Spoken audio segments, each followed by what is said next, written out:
एक बेलपत्री, एक बेलपत्र और उसका महत्व, एक बेलपत्री की मध्य डंडी का महत्व, एक बेलपत्री की पीछे की डंडी का महत्व, एक बेलपत्री में डूंठ जो लगा देता है उसका महत्व, एक बेलपत्री के मध्य पत्ती का महत्व, एक बेलपत्री का राइट और लेफ्ट का महत्व, ये सब हम नहीं जानते थे। पर धीरे धीरे शिव महापुराण की कथा जब सुनना प्रारंभ करी तो हमको बेलपत्री का महत्व मालूम पड़ा कि बेलपत्री में है क्या जिससे शिव प्रसन्न हो जाते।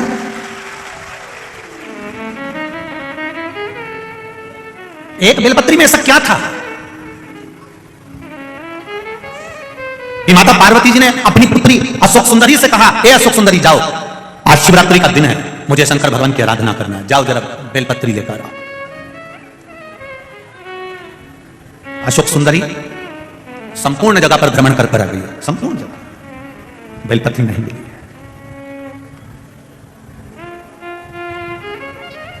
बेलपत्र नहीं मिली। आखिरी में जिस वन में अशोक सुंदरी का जन्म हुआ था, नंदन वन में, तो वहां अशोक सुंदरी वहां पहुंची। अशोक सुंदरी को बेलपत्र प्राप्त नहीं, और जब अशोक सुंदरी को बेलपत्र प्राप्त नहीं हुई तो वो ढूंढती ढूंढती ढूंढती ढूंढती और आगे चली गई, नहीं मिली। अंत में अशोक सुंदरी को लगा कि मेरी माता ने आज मुझे पत्र लिखकर भेजा है कि मेरी पूजन में बेलपत्र नहीं है, तो अशोक सुंदरी ने अपने 100 बच्चों को भेज दिया कि जाओ जरा बेलपत्र पता लगा कर। बच्चे जब अशोक सुंदरी के पुत्र पुत्री जाने लगे तो उन्होंने, पिताजी ने पूछ लिया, अशोक सुंदरी के पति ने, राजा नहुष ने, भगवान शंकर के दामाद हैं राजा नहुष, अशोक सुंदरी के पति हैं राजा नहुष। राजा नहुष ने पूछ लिया अपने बच्चों से, बेटियां कहां जा रही हो तुम, मेरे पुत्र कहां जा रहे हैं? आज मेरी 100 बेटियां 100 बच्चे क्या ढूंढने जा रहे हैं, तुम क्या ढूंढ रहे हो? सब जगह पर ढूंढने लगे। इतने में बच्चों ने कहा राजा नहुष से, पिताजी हम नाना जी की पूजन के लिए जो बेलपत्र चाहिए, तो नानी जी ने बेलपत्र पत्र को ढूंढने के लिए जाना।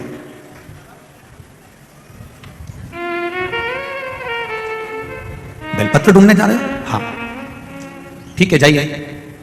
अशोक सुंदरी माता के बच्चे जब बेलपत्र ढूंढने के लिए गए तो उनको बेलपत्र, ये तो पार्वती जी का कोई एक अपने बच्चों को ज्ञान होगा, अपने बच्चों को प्रेरणा होगी, और पार्वती जी की वो प्रेरणा हमको लेना है। कूर्म पुराण की ये संवाद, कूर्म पुराण का ये संवाद हमारे जीवन में हमको उतारना, इस संवाद को हम अपने जीवन में उतारें। पद्म पुराण में और कूर्म पुराण में अशोक सुंदरी माता का बहुत विस्तार से वर्णन किया गया। कभी मौका लगे तो पद्म पुराण में अशोक सुंदरी का संवाद पूरा पढ़िएगा, और कूर्म पुराण को निकालिएगा तो उसमें भी इसको पढ़िएगा। कुछ माता पार्वती मैया कुछ लीला कर रही है और ढूंढने में लगी हुई है नानी के लिए। हम शिव जी के पूजन के लिए, अपने नाना के पूजन के लिए हम बेलपत्र लेने के लिए जा रहे हैं। बेलपत्र कभी मौका लगे, कभी मौका लगे तो जरूर एक मन में प्रश्न रखना, तो जब श्राद्ध पक्ष का समय हो और आप लोग जब गया जी जाएं या कहीं पिंड दान करने के लिए बद्रीनाथ जाएं, या कभी गया जी, कभी आप पंचवटी, जहां पुण्य क्षेत्र है वहां पर जब आप तीर्थ में कभी पिंड दान तर्पण करने जाएं, तो वहां पर पिता, अपने पिता के घर का गोत्र, पिता, दादा, परदादा, इनका भी नाम पूछा जाता है, और फिर नाना के घर का गोत्र और नाना, परनाना और नाना के घर का भी पूरा विस्तार पूछा जाता है। कभी आपने ब्राह्मण देवता से प्रश्न करना था आपको कि गुरुदेव, हम हमारे परिवार के व्यक्ति का पिंड करने आए हैं, तर्पण करने आए, और हमारे नाना जी के यहां का नाम क्या चाहिए तुमको? जब गोत्र इनका है, पिंडदान करने वाला ये है, तो फिर नाना के घर का क्यों चाहिए आपको? नाना के घर का क्या चाहिए आपको विस्तार? वो कूर्म पुराण और पद्म पुराण बताएगी कि अशोक सुंदरी के बच्चे जब बेलपत्र ढूंढने के लिए जाते हैं, वो संवाद से इसको जोड़ा गया। राजा नहुष ने अपनी धर्म पत्नी अशोक सुंदरी से प्रश्न किया, क्यों? गणेश जी के पुत्र गुलाब, लाभक्षेम जो भी, और उनके पुत्र अमोद प्रमोद, फिर उनके पुत्र जब कार्तिकेय जी की 2 धर्मपत्नियां, फिर उनके वंशावली, जब इतना सब कुछ वहां पर है, तो फिर माता पार्वती जी ने अपने बच्चों को या अशोक सुंदरी तुझको क्यों भेजा है कि ये बेलपत्री लेकर आना है, ये बेलपत्री ढूंढ कर लाना है, तो तुझे क्यों बोला गया? अशोक सुंदरी के मन में भी ये बात अटकी। तब अशोक सुंदरी उसी समय पर कमल के पुष्प के ऊपर बैठकर ब्रह्मदेव के पास चली गई और ब्रह्मदेव के पास जाकर अशोक सुंदरी ने अपना प्रश्न सम्मुख में रखा कि आखिर माता पार्वती जी ने बेलपत्र मुझसे क्यों बुलवाई है, कारण क्या है बेलपत्र का? मेरे बच्चे ढूंढ रहे हैं, मेरे बच्चे लेकर आ रहे हैं, उस बेलपत्र की महत्वता क्या है? ब्रह्मा जी कहते हैं, ब्रह्मदेव ने कहा, चाहे तुम्हारा भाई बेलपत्र लेकर आए, चाहे तुम्हारे घर के बच्चे या तुम्हारे भाई के बच्चे बेलपत्र लेकर आए, वो बेलपत्र जब देवादिदेव महादेव को चढ़ती है, एक बेलपत्र जब देवादिदेव महादेव को चढ़ती है, कोई नारी बेलपत्र अगर समर्पित करती है, तो जैसे बेलपत्र में 3 पत्ते होते हैं, नारी अपने ससुराल पक्ष का भी कल्याण कर देती है, नारी अपने मायके पक्ष का भी कल्याण कर देती है, और नारी अगर उस क्षेत्र में जहां वो निवास कर रही है, जिस क्षेत्र में वो निवास कर रही है, उस क्षेत्र में अगर कोई ब्राह्मण रहता हो, कोई साधु सन्यासी रहता हो, किसी ब्राह्मण के घर का भी अगर कोई तर्पण आदि रह गया हो, तो उस क्षेत्र के ब्राह्मण आदि संत साधु सन्यासी या कोई साधारण सा व्यक्ति जो बहुत दूर जाकर पिंड या तर्पण नहीं कर सकता, मात्र एक बेलपत्री जब नारी भगवान शिव को समर्पित करती है, तो ये तीनों की साथ शक्ति को पाल देती है। एक बेलपत्र का वो फल है महाराज, कूर्म पुराण करिए, पद्म पुराण करिए, एक बेलपत्र का वो फल है, एक बेलपत्र का वो महत्व है।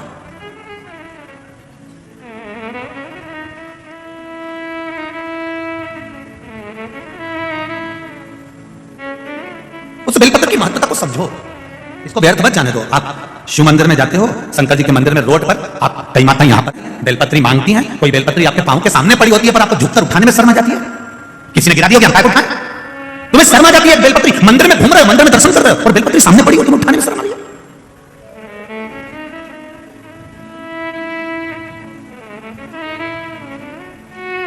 एक बहुत ध्यान लगाकर सुनना, जरा बहुत अच्छे से श्रवण करना, बहुत भाव से श्रवण करना।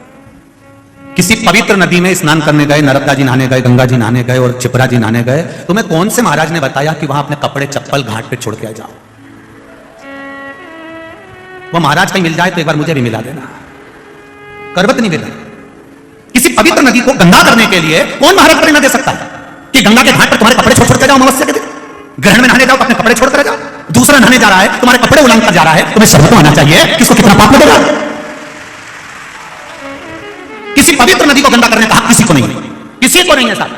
हमारा शास्त्र कभी नहीं कहता कि पवित्र नदी को गंदा करिए। वो मां है हमारी, नर्मदा मां है हमारी, क्षिप्रा मां है हमारी, गंगा मां है हमारी, उसको कैसे अशुद्ध कर दें? थोड़ा सा विष यमुना जी में जाता है कालिया नाग पर, मेरे भगवान कृष्ण कूद कर यमुना को शुद्ध कर देते हैं। मेरे ठाकुर खुद कूद जाते हैं यमुना को शुद्ध करने के लिए। हाँ, किसी संत ने कहा होगा कि अपने गंदे कपड़े उतार कर फिर गंगा और यमुना में, नर्मदा में डुबकी लगाओ, और किसी महाराज ने यह नहीं कहा होगा कि अपने कपड़े ही वहीं छोड़ आना, बेचारा दूसरा नहाने जाए, उसके पांव में वो कपड़ा है। ये कहां का लिखा? कौन ने कहा? इतनी गड़बड़ी हो जाती है कभी कभी, तुमको मालूम नहीं है। ये नर्मदा जी का ये घाट, खल घाट, एक बार हम जा रहे थे महाराज की कथा करने के लिए, बीच में वहां पर गांव के लोगों ने कह दिया, नहीं गुरुजी तुम यहां से निकलो तो यहाँ दाल बाटी खा के जाना, नहीं दाल बाफला खा के जाना। हमने कहा ठीक है बनाओ, पर नर्मदा जी के घाट पर बनाना। अब उन्हें नर्मदा के घाट पर बनाया, अब इनने बाफला बना के रखा और एक बाफला वहीं पर आगे घाट पे पड़ा हुआ था, तो हमको लगा कि वहां से बाफला लुढ़क के यहाँ, हमने वो बाफला ले जाके वापस उसको भगोने में जिसमें उगल रहा था उसमें डाल दिया, बाफला तैयार। जब खाने बैठे सब, वो बाफला जो था वो हमारा आकाश है उसकी थाली में आ गया, वही वाला बाफला जो हम पटके थे। अब उसकी थाली में आया, उसमें जो को खोला तो उसमें बाल बाल। अब हमको क्या मालूम था कि ये किसी का जमाल उतरा होगा। अब वो तो घबरा गया कि गुरुजी किसी ने कुछ कर, हम भी नहीं बोले, हम कहते बाप भाई अब गुरुजी किसी ने कुछ कर दिया होगा। आखिरी में नहीं रहा गया तो हमने कहा कोई कुछ नहीं करा। हम नहा के बाहर निकल रहे थे, वहां पर बाफला पड़ा था, हम सोचे लुढ़क के आ गया होगा, भगोने में डाल। हमें क्या मालूम था कि वो जमाल का बाल था, हमको क्या। पर वो भी कह दिया, ऐसा लग रहा है जैसे बाल गल गए। अब उसको क्या मालूम कि छोटे से बच्चे के थे।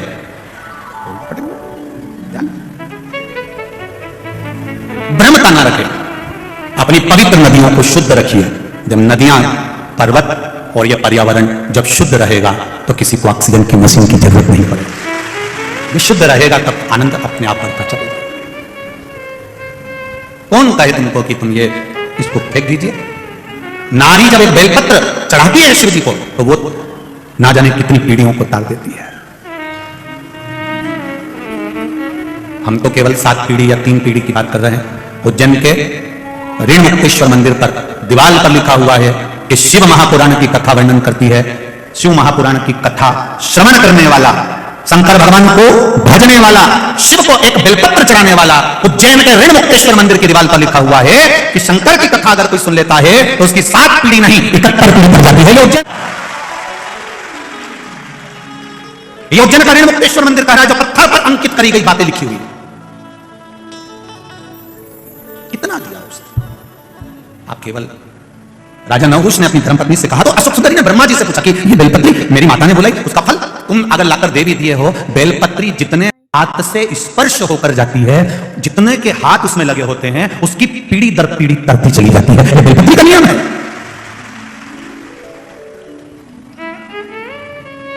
कोरोना बीमारी, अब कोरोना बीमारी को समझ लो जरा। कितना किया प्रशासन ने? हाथ धो, बोला था कि नहीं बोला था? अरे बोलो तो। उन्होंने हाथ धोने का बोला था, तुम जरा से हाथ के चक्कर में छोरा छोरी को धो देती थी। बार बार कहा उन्होंने हाथ धो हाथ धो हाथ धो। क्यों? क्योंकि ये वायरस है, एक से दूसरे को पहुंचेगा, दूसरे का तीसरे को पहुंचेगा, तीसरे से चौथे को पहुंचेगा। बोलो पहुंचा कि नहीं पहुंचा? और ऐसा पूछता सबको बीमार कर दिया। जब एक वायरस छोटा सा टच करने से लोगों को बीमार कर सकता है तो एक बेलपत्री टच करने से लोगों को कौन कर सकता? एक वायरस थोड़ा सा टच करा, एक से दूसरे को, दूसरे को तीसरे से, तीसरे से चौथे को पहुंच गया। तो एक बेलपत्री भी तो स्पर्श, मात्र स्पर्श। कितना सुंदर लिखा है गर्ग संहिता और नर्मदा पुराण, लिंग पुराण में भी आप पढ़ सकते हो। जिस पात्र में जल भरा जाता है, जिसने मोटर चालू भी करी और पाइप से भी पानी भर दिया या आपसी से हेडपंप से पानी लाकर भर दिया, जिसने भरा, चढ़ाने वाला आया, लोटा भरा और चढ़ा दिया। जिसने लोटा भर के चढ़ाया उसका 80% पुण्य तो जिसने मोटर से पानी भरा था उसके खाते में चले गया। जिसने भरा वो तो कहीं की बहुत इतनी समझदार होती है, सास चाय बना के रखी मेहमान के लिए, जेठानी ने चाय बनाई या देवरानी ने चाय बनाई, और किसी में इतनी चतुरता होती है ना, तुरंत ऊपर की आई, सिर पे पल्लू मल्लू लेके मौसी जी आई, हमारी मासी आई, और मासी करके अंदर गई रसोई घर में और उन्हें चाय छान के ट्रे में लेके आई गई। इतने मासी जी के बहू कितनी समझदार, 2 मिनट में चाय लिए। और मासी जी के कौन बताए ये भेरू की लुगाई? कोई साधारण है? मासी जी के कौन समझा? कोई साधारण? बनाई बेचारी देवरानी ने, बनाई बेचारी जेठानी ने, बनाई बेचारी सास ने, ये तो केवल लगा के लिए ऐसे कहीं के रहते हैं, बहुत समझदार।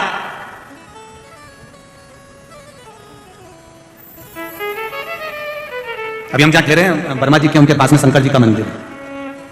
अभी कल वहीं पे कोई बात का विवाद चल रहा था तो हमने पूछ लिया विवाद किस बात का? अरे गुरुजी पूछे मत। तो हुआ क्या ये तो बता। वो एक माता ने अपना आसन लगाया था पूजन करने के लिए, वो बेचारी उधर पार्वती जी के पास तक गई, इतनी देर में उस आसन पे दूसरी आके बैठ गई और उससे कहा कि तू उठ जाके नहीं उठ जा, क्योंकि मैंने बिछाया तो क्या बिछाया होगा, मुझे तो बिछाया मिला, मैं तो समझी महादेव ने मेरे लिए बिछाया। उठे और वो हिले। अब तुम बताओ गुरुजी कहीं करे? तो आसन जिसका है वो निपट लेगा, जिसका आसन। एक बेलपत्री का स्पर्श मात्र, जितने हमारे सनातन धर्म में, हमारे सनातन हिंदू धर्म में एक बात बहुत पहले से चली आ रही है, मेरी बुजुर्ग माताएं जानती होगी कि इनके घर में अगर बेलपत्री ज्यादा आ जाती थी सावन के महीने में तो ये पड़ोसन को दे देती थी। बोलो जी सही है कि गलत है? अगर ज्यादा आ गई तो वो पड़ोसन को दे देती। कोई वस्तु ज्यादा है उसको उठा कर दे दिया, ले वो फूल हरतालिका तीज के दिन ले जा, उसको दिया, वो चढ़ा लेगी। उसमें क्या दिक्कत? चढ़े यहाँ चढ़े वहां चढ़े, ज्यादा है पहुंचा। अब जो पड़ोसन ने बेलपत्री भेजी, दूसरे के हाथ भेजी, तीसरे के हाथ पहुंची, तीसरे ने चौथे के हाथ पहुंची, चौथे ने 5वें के हाथ पहुंची, जितना स्पर्श होते चली गई उतना उतना कल्याण करती चली गई। जिसने दी थी वहां से लेकर जहां पहुंची वहां तक उद्धार। अशोक सुंदरी नीचे आई, अपने पति राजा नहुष को अपने दिल की बात बताई कि मैंने ब्रह्मदेव से ऐसा ऐसा सुना है और ब्रह्मा जी ने जो कहा मैंने विश्वास मानकर किया। अगर विश्वास है तो परमात्मा है। एक ये पत्र आया है, देखिए विश्वास।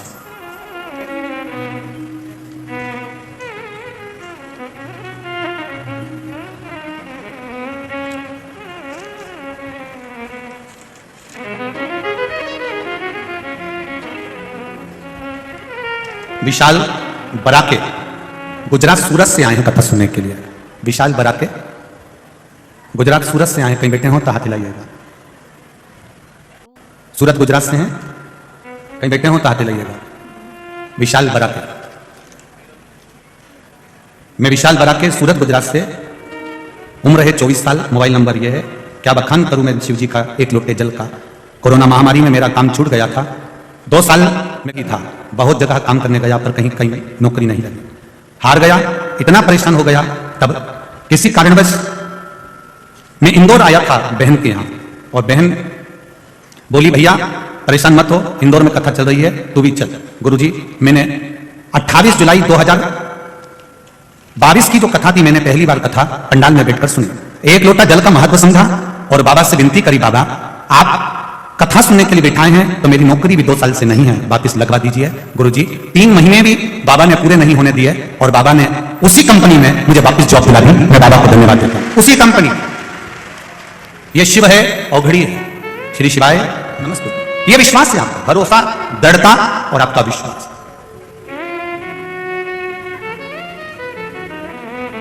तेरी कृपा बिना ना हिले एक भी अणु, लेते हैं श्वास तेरी कृपा से। कहां बैठे हो आप?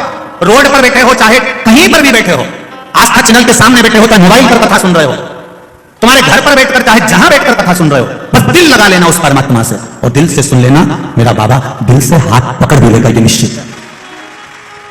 उसकी तो बहन ने कहा केवल एक पत्र हो भी देखो, बहुत अच्छा बोल।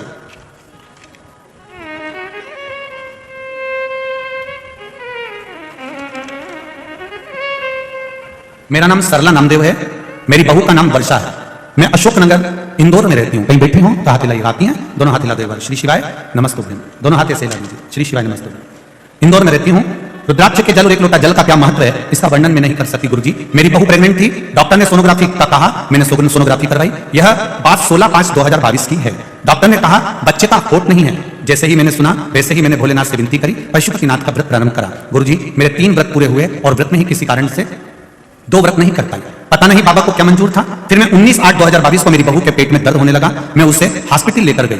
मैं भगवान शिव का जाप करती हुई गई, बहू को रुद्राक्ष का पानी पिलाती रही। हॉस्पिटल पहुंचते ही उसकी सोनोग्राफी हुई। डॉक्टर ने बोल दिया कि बच्चे का होट नहीं है और अब इसमें धड़कन भी नहीं है, इसकी श्वास भी नहीं चल रही है, धड़कन भी नहीं चल रही है और इसका होट भी नहीं है। पर मुझे बाबा पर भरोसा था गुरुजी, मैंने रुद्राक्ष का जल दिया था। बाबा मेरे बच्चे की धड़कन नहीं ले सकते थे, ये मुझे विश्वास था। मैंने बाबा से कहा बाबा मेरी लाज जरूर रखना, आपके भरोसे पर, शिव महापुराण के भरोसे पर मैंने शंकर जी को जल चढ़ाकर पिलाया है। डॉक्टर मेरी बहू को ऑपरेशन का बोलकर थिएटर में ले गए और कहा इसके बच्चे में धड़कन नहीं है, होट नहीं है, ये बच्चा मरा हुआ होगा। बाबा ने उसको ऑपरेशन कक्ष में लेकर गए। 9:15 रात को मेरे यहाँ पर बहू को बेटा हुआ और बाबा की कृपा से उसकी धड़कन भी थी और होट भी थी। डॉक्टर ने कहा कि आश्चर्य की बात है, ऐसा केस हमने जिंदगी में पहली बार देखा है। डॉक्टर भी आश्चर्य में पड़ गए, ये केस हमने जीवन में पहली बार देखा है। सोनोग्राफी गलत नहीं कर सकती, सोनोग्राफी में तो सब सही आया होगा, ये पलट हुआ कैसे है? तब मेरे मुख से निकल गया ये सब मेरे भोले बाबा डमरू वाले पर कमाल। ये शिव है और घड़ी। बैठिए बहन, श्री शिवाय नमस्ते, बैठिए। उसकी कृपा बिना कुछ नहीं हो सकता। इसका विश्वास पक्का था, भरोसा दृढ़ था, विश्वास दृढ़ था। भरोसा यदि पक्का है तो माता सावित्री भी सत्यवान को यम से छुड़ा ला सकती है। आपका विश्वास पक्का है तो मेरा महादेव आपके साथ है, हर पल हर घड़ी है, हर क्षण है, हर पल। और ये हमारा विश्वास रहता है। इतने पत्र आपके आते हैं, सब पत्र यहीं रहते हैं। खैर अभी इंदौर में तो अब कथा लगभग 1 साल 2 साल 4 साल अभी नहीं है, क्योंकि कथाओं की तारीख लगभग बहुत बुक हैं, तो कहीं कथा मिलना बड़ा मुश्किल है। पर जब भी कथा रहेगी आगामी, मेरा विश्वास करता है कि आपका भी एक पत्र इस जगह पर लिखा हुआ मिलेगा निश्चित। करना क्या है, केवल शंकर के मंदिर जाइए, आपके आस पड़ोस में नजदीक में जो शिव मंदिर है उसकी सेवा संभाल करिए, सफाई करिए, जल चढ़ाइए, बेलपत्र चढ़ाइए, मेरे शंभू का श्रृंगार करिए, मेरे शंभू का भजन करिए, मेरे शंकर का स्मरण करिए। आपको कहीं जाने की जरूरत नहीं है, ना किसी ढंग में पढ़ना है, ना किसी प्रपंच में पढ़ना, ना किसी की स्थान पर। अपने तो शिव है, शंकर है। मैंने तेरे ही भरोसे हो बाबा, तेरे ही भरोसे हवा विच उड़ती जावांगी बाबा, डोर तो छड़ी में कटनी जावांगी। भोले मेरे तेरी पदम, शंभो मेरे तेरी पदम, हवा विच उड़ती जावांगी बाबा, डोर तो छड़ी में कटनी जावांगी। आप लगो भगवान के भजन। जैसे जैसे आगे बढ़ते जाओगे, आप जैसे जैसे शिव भक्ति की ओर बढ़ते जाओगे, आप जैसे जैसे भजन की ओर बढ़ते चले जाओगे, वैसे वैसे लोग आपको नीचे की ओर दबाने का प्रयास भी करेंगे। क्यों मंदिर जाती है? किसने कहा तुझे मंदिर जाने के लिए? लोग ठिठोली करेंगे, लोग हंसेंगे, लोग ताना मारेंगे, लोग अपशब्द कहेंगे, पर सब कुछ सुनती हुई जो शिव मंदिर तक चली जाएगी तो समझ लेना कि सब पतंग और पद जब बढ़ता है तो काटने वालों की संख्या भी बढ़ जाती है, निश्चित है। पतंग जब बढ़ेगी और पद जब बढ़ेगा, आपकी प्रतिष्ठा, आपका पद, आपकी उन्नति, और पतंग जब ये ऊपर बढ़ती जाती है, बढ़ती जाती है, बढ़ती जाती है, तो लोगों को रास नहीं आती और वो उसको काटने का विचार करने लगते हैं। पतंग बढ़ रही है, उसे बढ़ने दीजिए। आप अपनी डोर बस भोलेनाथ जी के हाथ में छोड़ दीजिए।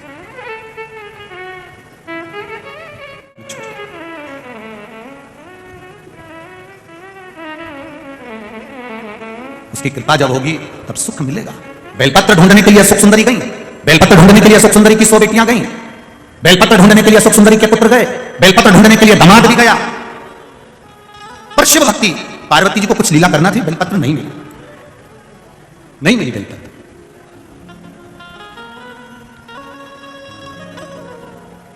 वापिस आ जाओ। पार्वती जी ने पूछा शिवरात्रि है, तुम्हें बेलपत्र नहीं मिली कहीं? नहीं, बेलपत्र नहीं। अब गौ माता की पूंछ को घुमाती घुमाती घुमाती घुमाती, गौ माता की पूंछ को घुमाती घुमाती माता संतोषी वहां पहुंची। जब गौ माता की पूंछ घुमाती घुमाती माता संतोषी वहां पहुंचती है, संतोषी ने देखा दादा दादी कह रहे हैं,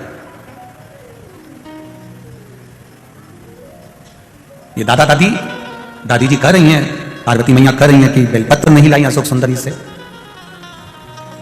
बुआ से जब इसकी बात कही जा रही है तो संतोषी माता ने, संतोषी ने गाय की पूंछ को छोड़ा, हाथ का स्पर्श सुंदर भाव से करते हुए हाथ खासा करा, और संतोषी मैया अंदर गई और शिव जी के पास में, दादाजी के पास में जटा में जो बेलपत्र लगी थी वो बेलपत्र उठाकर संतोषी लेकर आई, पार्वती जी के हाथ में दिया, दादी जी चढ़ा दीजिए। दादी जी ने बेलपत्र लेकर पूछा, संतोषी ये बेलपत्र तेरे पास कहां से आई?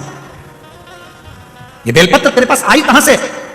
संतोषी ने कहा, दादाजी के मस्तक पर चढ़ी थी, ये बेलपत्र मैंने आपको लाकर दी है। चढ़ी हुई बेलपत्र तो मुझे लाकर दी? संतोषी ने कहा, दादी मां, एक बार मैंने दादाजी के मुख से सुना था, शिव पर चढ़ने के बाद कोई भी चीज निर्मल नहीं होती है, खराब नहीं होती है। भगवान नारायण भगवान के चरण से निकली है गंगा, विष्णु पदी कहलाई है। भगवान विष्णु के चरण से निकली हुई गंगा विष्णु पदी कहलाई है। शंकर जी के ऊपर चढ़ गई तो गंगा भी कहती है मेरा कल्याण हो गया, अब मैं कल्याण करने वाली हो। विष्णु पदी कहलाई। शहद मक्खी का झूठा है, वो भी भगवान पर चढ़कर औषधि बन जाता है, वो भी औषधि बन गई। मेरे शंकर भगवान पर जो चढ़ा वो शुद्ध और आनंदित हो गया। अभी ये कथा जब पूरी हो जाएगी, ये कथा पूर्ण होने के बाद में, ये कथा 30 तारीख को पूरी हो जाएगी। 3 तारीख को बड़ौदा गुजरात में, 3 तारीख को बड़ौदा गुजरात में, 3 तारीख से 9 तारीख तक गुजरात वासियों के लिए बहुत सौभाग्य का विषय है कि बड़ौदा में, वैसे तो गुजरात में 2 कथा मिली है गुजरात वालों को, पर उसमें 3 दिसंबर से 9 तक बड़ौदा के लेप्रेसी ग्राउंड में सरदार लक्ष्मण 4 रास्ता आजवा रोड बड़ौदा गुजरात में, बड़ौदा के अंदर यह कथा मिली है। 3 तारीख से 9 तारीख तक, 3 दिसंबर से 9 दिसंबर तक। कथा का समय पहले दिन तो 1 बजे से 4 बजे रहेगा, पर बाकी के समय 2 बजे से 5 बजे रहेगा। तो उस कथा का मूल तत्व क्या है? जैसे यहां द्वादश ज्योतिर्लिंग पर कथा चल रही है, वहां जो कथा होगी शंकर भगवान के प्रसाद पर कथा होगी कि शिव जी का प्रसाद 3 हिस्से क्यों होना। शंकर भगवान का जब पशुपति व्रत किया जाता है तो पति भी व्रत कर रहा है, पत्नी भी व्रत कर रही है, तो पत्नी जिस पात्र में प्रसाद बनाई है उस पात्र को प्रसाद बनाने के बाद धोया क्यों जाता है, और पति के लिए जब प्रसाद बनाएगी तो पात्र धोकर क्यों रखा जाता है? उस प्रसाद की महत्वता को जाना। शंकर भगवान को कौन सा प्रसाद लगता है? शिव जी का प्रसाद 7 स्थान ऐसे बताए गए हैं जहां पर शंकर भगवान के प्रसाद को नहीं रखा जाता है। 7 स्थान बताए गए। वो 7 स्थान कौन से हैं जहां शिव जी का प्रसाद नहीं रखा? 3 समय ऐसे हैं जिस समय पर भगवान शंकर के प्रसाद को अगर ग्रहण करा जाता है तो व्यक्ति रोग से मुक्त हो जाता है। 2 स्थान ऐसे बताए गए जहां पर शंकर भगवान पर चढ़ा हुआ रुद्राक्ष का प्रसाद हो जाता है तो उसका जल का सुख कहां प्राप्त होता है? मैं संपूर्ण भारतवासियों से और देश विदेश में बैठे हुए संपूर्ण श्रोता भाई बहनों से और सभी नवयुवक बेटा बेटियों से कहना चाहूंगा, ये प्रसाद शिव महापुराण की कथा बड़ौदा से जो सुनने को मिलेगी इसको छोड़ना मत, जो जीवन का आनंद दे जाए तो सुनो। और जो गुजरात की पावन धरा पर आकर कथा सुनना चाहते हैं वो बड़ौदा आकर श्रवण कर सकते हैं, बड़ौदा वासी, गुजरात वासी और आसपास के जितने महाराष्ट्र और राजस्थान वाले लगे, आओ कथा सुनो, तत्व श्रवण करो उस कथा का, अपने जीवन में उतारो, समझो उस प्रसाद की महत्वता क्या है, उस प्रसाद की मूलता क्या है, क्यों पीपल के वृक्ष के नीचे रखा हुआ प्रसाद का क्या महत्व होता है, आंवले के वृक्ष के नीचे रखा हुआ प्रसाद का क्या महत्व होता है, बट वृक्ष के नीचे रखे हुए प्रसाद का क्या महत्व होता है, उसकी महत्वता, तुलसी के क्यारे के पास में कटोरी में रखे हुए प्रसाद का क्या महत्व होता है, उसको समझना है ना। बहुत भ्रम फैला रखा है लोगों ने, शिव जी पर चढ़ा हुआ ये प्रसाद नहीं खाना है तो ऐसा नहीं करना है, हम उसको समझें शिव महापुराण के माध्यम से, उसकी महत्वता को समझें। महाराज शिव भक्ति का तो बड़ौदा वालों करो तैयारी, आ रहे कुबेर भंडारी, यही बाबा की कृपा है, शिव कृपा, ये तो बाबा की करुणा है। दिसंबर में ये कथा मिली है और फिर जनवरी में शायद पावागढ़ रहेगी, ऐसा कुछ है। जनवरी माह में शायद पावागढ़ की पावन धरा पर मां अंबे की पावन धरा पर कथा रहेगी, तो इतनी जगह नहीं तो थोड़ा 5-6 किलोमीटर आगे कथा स्थल दिया गया है, उसका भी स्मरण शिव भक्ति की ओर। और 4 अप्रैल से 10 अप्रैल तक आप लोगों को मालूम ही है कहां पर है, वाह सब तैयारी करके बैठे मतलब अभी से पक्का हो गया है। तो उस समय पर उज्जैन में कथा रहेगी, 84 महादेव का आनंद और बाबा महाकाल की नगरी में विक्रमादित्य शिव महापुराण की कथा का रसतत्व ग्रहण करेंगे बड़े आनंद के साथ, शिव कथा का रसतत्व। हर हर महादेव, भगवान शिव की कथा कर रही है, भगवान शंकर का संवाद। माता संतोषी ने एक बेलपत्र शिव जी पे से उठाकर अपनी दादी जी को दे दी है, दादी जी के हाथ में बेलपत्र आई, वो बेलपत्र शंकर भगवान के शिवलिंग को चढ़ाई गई तो शंकर भगवान के नेत्र खुल गए। इतने समय से नेत्र बंद थे, इतने समय से बंद थे। संतोषी का संतोष परम धन है और संतोषी माता का परम धन हमको बताता है कि केवल 33 कोटि देवी देवता में एक मेरे महादेव ऐसे हैं जिन पर चढ़ी हुई बेलपत्र उठाकर धोकर आप वापिस चढ़ा दो, शिव जी उससे भी प्रसन्न हो जाते हैं। यह संतोष परम धन, यह संतोष परम प्रिय धन, और संतोष परम प्रिय धन का आनंद भी यही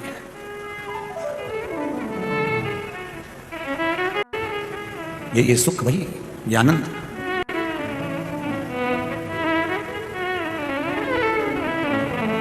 महाराज जब अशोक सुंदरी ने यह बात का प्रसंग लिया, अशोक सुंदरी के जीवन में यह सुख मिल गया और वो पहचान गई कि बेलपत्र समर्पण का क्या फल है, वही बात शिव महापुराण के अंतर्गत वर्णित करी गई। कहता है आंध्र प्रदेश के कृष्ण जिले में कृष्णा नदी के तट पर है श्री मल्लिकार्जुन। मल्लिकार्जुन, मल्लिका का भाव जो कहा गया है वो माता पार्वती हैं और अर्जुन का जो भाव कहा गया है वो मेरे देव अधिदेव महादेव। अब एक बात बड़े ध्यान से सुनिएगा जरा मल्लिकार्जुन की। मल्लिका, जैसे कल आपको कथा में कहा था कि जब भी सोमनाथ जाएं तो चंद्रकुंड का दर्शन अवश्य करता है। 12 ज्योतिर्लिंग में एक एक चीज ऐसी है जिसको हमें छोड़ना नहीं, कभी भी। 12 ज्योतिर्लिंग में एक जगह ऐसी होती है जिसका हम लोग दर्शन नहीं कर पाते और जल्दी जल्दी हमने बस मंदिर में दर्शन करा भगवान का और वहां से बढ़ लेते हैं। जो मूल तत्व, जो हजारों वर्ष से निरंतर अडिग बना हुआ, जैसे सोमनाथ जी का शिवलिंग कितनी बार आक्रमण करा गया, कितनी बार 17 बार आक्रमण कर तोड़ दिया गया, फिर वापिस शिवलिंग वहां पर विराजमान किया गया, परंतु शिवलिंग बार बार गया आया, पर वो जो चंद्रकुंड था वो चंद्रकुंड आज भी जो पहले से था वो नहीं हट पाया, वहीं पर वही नहीं। उसी तरह 12 ज्योतिर्लिंग में एक एक स्थान एक ऐसा आता है जहां पर वो हजारों वर्ष से एक जैसा टिका हुआ, एक जैसा। एक बार भगवान शिव जी से माता पार्वती जी ने गणेश और कार्तिकेय का संवाद सुना। कार्तिकेय और गणेश जी दोनों बैठे हुए थे। जया, विषहरा, शामलीबारी, दौतली और देव, शिव जी की ये 5 बेटियां। एक बार सब लोग उनका नाम लेंगे। जया, विषहरा, शामलीबारी, दौतली और देव, ये शिव जी की 5 बेटियां। ये गंगा के जल से प्रकट हुई हैं और अशोक सुंदरी नंदनवन काशी में प्रकट हुई है। दोनों के इनके प्राकट्य की जगह जगह अलग है, स्थान अलग है। जैसे अशोक सुंदरी का स्थान जहां से पानी निकलता है बीच में जो मोटी लाइन होती है वो अशोक सुंदरी का स्थान होता है, उसी तरह ऊपर से जो जल जलाधारी में से बूंद बूंद नीचे गिरता है, वो जलाधारी का महत्व है जया, विषहरा, शामलीबारी, दौतली और देव। ये शिव जी की 5 बेटियां जैसे शंकर भगवान के साथ गंगा जी के जल में खेलियां कर रही थी, उनके भाव से ये जल शिव जी को समर्पित होता। ये 5 बेटियां शिव जी की कोई साधारण नहीं है। जब कभी कोई प्रशासनिक बात सामने आती है कि सब बहू ने अदालत में केस लगा दिया या उसने केस लगा दिया या उसने कुछ कर दिया, उस जगह पर इन 5 बेटियों की जरूरत पड़ती है। क्या नाम है 5 का? पहला, दूसरी, तीसरी, चौथी, 5वीं। ये 5 बेटियों की जरूरत हमें उस समय पर पड़ती है। अदालत में चल रही है कार्रवाई, पर उस समय पर हमारी ये 5 बेटियां हमारे कार्य के लिए तत्पर रहती। ये जो जला शिव जी के ऊपर इस जलाधारी का बड़ा महत्व होता है। जब ब्राह्मण अभिषेक कराते हैं पिंग पाई की चौकी रख, उसके ऊपर कलश जो विराजमान करते हैं और एक एक बूंद जो पानी उसमें से गिरता है, ये ऐसे ही नहीं रहता। श्रृंगी से अभिषेक करा रहे हैं, वो श्रृंगी का महत्व समझना चाहिए, वो जलधार का महत्व समझना चाहिए। जब हमें जिंदगी के एक एक पूजन का नियम, एक एक महत्व जब मालूम पड़ जाएगा ना, तो फिर हमको लगेगा कि हाँ हम सही पूजन कर रहे हैं, हमारे में ये तत्व का आनंद है। महाराज गणेश जी और कार्तिक दोनों बैठकर बात कर रहे थे। जया, विषहरा, शामलीबारी, दौतली, देव 5 कन्याएं वहां बैठी हुई थी। इतने में 5 बेटियों ने आकर अपनी माता जी से, अपने पिताजी से एक बात कह दी, मां मैं आपसे कुछ कहना चाहती हूं। पार्वती जी ने पूछा क्या हुआ, क्या कहना चाहती हो, बोलो। जया ने विषहरा से कहा, विषहरा ने शामलीबारी से कहा, शामलीबारी ने दौतली से कहा, दौतली ने देव से कहा, देव ने फिर माता पार्वती से कहा। दोनों भैया में विवाद है कि दोनों प्रबल कौन है, विद्वान कौन है, सबसे श्रेष्ठ कौन है। कार्तिकेय श्रेष्ठ हैं कि गणेश जी श्रेष्ठ हैं, इन दोनों में विवाद चला। पार्वती जी ने कहा इतनी सी बात के पीछे लड़ रहा, ये श्रेष्ठ कौन है। घर के अंदर रहे देवरानी और जेठानी के मन में कभी यह बात सामने नहीं आना चाहिए कि जेठानी श्रेष्ठ है कि देवरानी श्रेष्ठ है। और मेरा सासुओं से हाथ जोड़ के निवेदन है, अपनी जिंदगी में तुम किसी को भी धन दे देना मना नहीं है, पर अपने मुंह से कभी मत कहना कि बड़ी अच्छी है कि छोटी अच्छी है। कभी अपने मुंह से मत कहना कि मेरी बड़ी बहुत बढ़िया, छोटी नाकल नहीं है, छोटी अच्छी है, बड़ी नाकल नहीं है। यह बात कभी मत कहो। क्यों? क्योंकि गेंद कभी भी किसी भी पालन में जा सकती है, किसी भी से पाला पड़ सकता है। अपने को कभी नहीं कहना कि कौन अच्छा कौन बुरा। अपन तो 2 रोटी चकाचक खाओ, आनंद से अपनी जिंदगी जियो, दोपहर में 2 बजे टीवी खोल के बैठ जाओ, शिव महापुराण की कथा सुनो, शाम हो जाए शिव मंदिर का भजन करो, कीर्तन करो, अपना जीवन बड़ी मस्ती में जियो। जितना भगवान ने ये जीवन दिया है, इसको ऐसी गवाना नहीं है, बड़ी आनंदता से जीना है। नहीं पढ़ना अपने को ज्यादा चक्कर में, हमारी बड़ी बहू अच्छी, मेरी छोटी बहू अच्छी। ये भेद जब तुम्हारे भीतर आ जाएगा तो बहुओं के हृदय में भी ये भेद आ जाएगा, और बहुओं के भीतर अगर ये भेद आया तो जीवन नरक कर देगा। अपने को नहीं करना, अपने को कभी बुराई नहीं करना साहब कि ये बुरा है, इसने ऐसा कर दिया, उसने वैसा कर दिया, उसने ये कर दिया, उसने वो कर दिया। नहीं बोलना अपने को। बोल के क्यों अपना मुख खराब करो। बुरा करने वाला को दिखता है लोगों को क्या बुरा हुआ है और क्या अच्छा हुआ। अपने को नहीं बोलना, अपने को एक बात कहना है, सर्वे भवन्तु सुखिनः। सब अच्छा हो रहा है, मेरा भोलेनाथ करा रहा है, भोलेनाथ संभाल रहा है, मेरी बहुएं भी अच्छी हैं, बेटे भी अच्छे हैं, किसी में भेद नहीं है। हम अगर भेद देखेंगे तो भेद अपनी दृष्टि में है, भेद अपनी दृष्टि में। अगर हम भेद देखेंगे तो भेद हमारी दृष्टि में मिलेगा, और आप उस भेद को ना देखो। महाराज शिव महापुराण की कथा कर रही है, भगवान शंकर का पावन चरित्र कर रहा है, शिव तत्व कर रहा है। पार्वती मैया ने दोनों के पास जाकर कहा, कार्तिकेय गणेश दोनों मेरे पास में आओ। दोनों को बिठाया, क्या बात है। गणेश जी कहते हैं मैं बड़ा, कार्तिकेय कहते हैं मैं बड़ा। पार्वती जी ने शिव जी से पिलवा दिया, जो पृथ्वी की पहले परिक्रमा कर आएगा वो प्रथम पूछा जाएगा। सदानंद कार्तिकेय मोर पर बैठकर चले गए और गणेश जी महाराज चूहे पर बैठ गए, और माता पार्वती और शंकर जी को एक जगह बिठा दिया। उनकी परिक्रमा गणेश जी महाराज ने उन्होंने परिक्रमा कर दी। अब गणेश जी ने यह परिक्रमा कर दी और सदानंद कार्तिक परिक्रमा करने के लिए गए। अब तुम लोगों ने बहुत अच्छे से ताली भी बजा दी कि साहब गणेश जी ने माता पिता की परिक्रमा करी, और ये गणेश जी ने परिक्रमा करी तो उनके लिए तुमने ताली बजाई ना। बोलो तो सही। हाँ ठीक है, मना नहीं। थोड़ा माइक बंद करवा दो, थोड़ी सी देर, आधा घंटा बाद चालू करवा। अब समझना जरा, फिर समझ लीजिएगा महाराज जी। गणेश जी महाराज ने माता पिता की परिक्रमा करी, वो प्रथम गिनती में आए क्योंकि उन्हें बुद्धि का परिचय दिया। सदानंद कार्तिकेय ने अपने माता पिता का कहना माना, परिक्रमा करने चले गए। गलत किया क्या सदानंद कार्तिकेय ने? जरा जम के बोलो। नहीं। फिर वही वाली बात आ गई, एक बहू ने पूरी चाय बना के रखी है और दूसरी आई और वो ट्रे रख के चली गई, और तुमने ताली बजा दी। देखो जरा, समझ, शिव पुराण का एक एक शब्द समझ में आना चाहिए आपको जिंदगी में, तो समझो कि शिव पुराण का आनंद मिला। उन्होंने बुद्धि का परिचय दिया और उन्होंने अपने पिता को शब्द का परिचय दिया। गलत नहीं किया। शंकर भगवान खुश हो गए, प्रसन्न। उन्हें कह दिया प्रथम गिनती में गणेश जी पूछे जाएंगे, प्रथम गिनती में गणेश जी पूछे जाएंगे। एक क्षण की देरी नहीं करी उन्होंने। उसी समय पर शंकर भगवान ने डमरू खड़काया, प्रजापति विश्वरूप जी को बुलाया, मेरे गणेश का विवाह होना चाहिए। पार्वती जी ने रोका, शिव जी थोड़ा सा रुकिए। शंकर भगवान अति उत्साह में रहे, छोटे बेटे के प्रति प्रेम अधिक रहा, उन्होंने देरी नहीं करी, मां जगत जननी की बात नहीं सुनी। प्रजापति विश्वरूप जी की कन्या को बुलाकर गणेश जी का विवाह कर दिया। विवाह हो गया। आनंद कार्तिक के पृथ्वी की परिक्रमा करने गए हुए हैं, गणेश जी का विवाह हो गया। रिद्धि बुद्धि रिद्धि सिद्धि घर में आ गई। रिद्धि सिद्धि के भी घर में एक एक बेटे ने जन्म ले लिया, शुभ लाभ पैदा हो गए, जन्म ले लिया, दादाजी बन गए, ये अति खुश हैं। पर इस खुशी में पार्वती जी को कोई खुशी नहीं है। बहुत ध्यान देना शिव महापुराण के संवाद पर।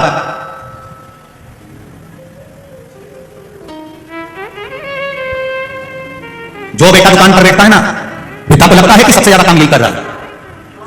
जो बेटा दुकान पर बैठा है, पिता को लग रहा है कि ये सबसे ज्यादा काम कर रहा है, सबसे ज्यादा काम यही कर रहा है, लग रहा है। अब पर जो बेटा पूरा मार्केट घूम रहा है, फोन पे बात कर रहा है, कोई उसको डरा भी रहा है, कोई धमका भी रहा है, कोई उसके पीछे तलवार लेकर भाग रहा है, कोई उसको अपशब्द भी कह रहा है, वो अपने पिता तक बात नहीं आने दे रहा, अपने भाई पर आंच नहीं आने दे रहा, वो सब जगह से बचा रहा है, सब जगह से सपोर्ट कर रहा है। पिता को लगता है वो कोई काम ही नहीं करता, पर उसका काम इसके काम से ज्यादा होना चाहता है। अजीब है।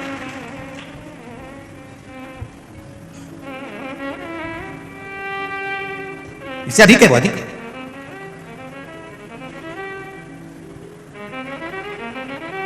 कई लोग कहते हैं महाराज जी राजनीति बड़ी सरल होती है, हम कहते हैं कर देखिए। किसी के घर में और किसी के दिल में घुसने के लिए दम चाहिए। मैं संजय भैया को धन्यवाद दूंगा, साधुवाद दूंगा कि आप हृदय में बैठे हो लोगों के, इसलिए उसका भाव यहां दिख रहा है। दिल चाहिए, सहजता कोई नहीं। कौन पर कह दिया तो एक माता पार्वती जी ने कहा आपने कैसे निर्णय ले लिया, आपने बेटे की शादी भी करा दी, आपने सब कुछ कर दिया, आप आगे बढ़कर काम कर दिया, और आये शरानंद कार्तिकेय, उससे पहले ये सब कुछ हो चुका था। पार्वती मैया खुश नहीं थी, माता पार्वती की आंख में आंसू भरा हुआ था। केवल एक मां संसार में ऐसी होती है जो अपने बच्चों को कभी भेद रखकर दूध नहीं पिलाती है कि मैं बड़े को ज्यादा पिलाऊंगी, छोटे को कम पिलाऊंगी। मां कभी भेद नहीं रखती कि मैं बड़े को ज्यादा दूध पिलाऊंगी, छोटे को नहीं पिलाऊंगी, छोटे को पिलाऊंगी तो बड़े को नहीं पिलाऊंगी। बराबर का एजुकेशन मां देती है, बराबर के कपड़े पहनाती है, बराबर का श्रृंगार करती है, बराबर का आनंद कराती है।